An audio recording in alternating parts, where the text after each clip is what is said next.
10 நாள் ஆனாலும் கெட்டு போகாது. இந்த வத்த குழம்பு வச்சு வச்சு சாப்பிட்றதுக்கு ரொம்ப சூப்பரா இருக்கும். உப்பு இல்லாம தயிர் சாதம் பண்ணிட்டு, பக்கத்துல இந்த வத்த குழம்பு வச்சு தொட்டு தொட்டு சாப்பிட்றதுக்கு ரொம்ப சூப்பரா இருக்கும். எப்படி செய்றதுன்னு பார்த்துருவோமா?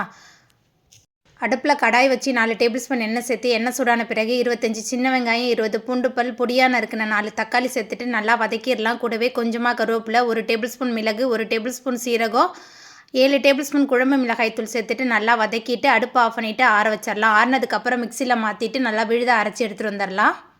வத்த குழம்பு தாளிக்கிறதுக்கு அடுப்பில் மண்பானை வச்சு எண்ணெய் சேர்த்துருந்தேன். எண்ணெய் சூடான பிறகு கடுகு, வெந்தயம் சேர்த்து நல்லா பொரிஞ்சதுக்கப்புறமா 25 சின்ன வெங்காயம், 20 பூண்டு பல் சேர்த்துட்டு நல்லா வதக்கிடலாம். வெங்காயம் பூண்டு நல்லா வதங்கி வந்த பிறகு மிக்சியில் சேர்த்து அரைச்ச விழுது சேர்த்துக்கலாம். கூடவே கொஞ்சமாக புளி தண்ணி, 10 நிமிஷமாக தண்ணியில் ஊற வச்சுருந்த கத்திரிக்காய், கூடவே மாங்காய் வத்தல், வத்த குழம்புக்கு தேவையான அளவுக்கு கல்லுப்பு சேர்த்து நல்லா கலந்துட்டு கொதித்து எண்ணெய் பிரிஞ்சு வந்த பிறகு சூடான சாதத்தோட பரிமாறி பாருங்கள்.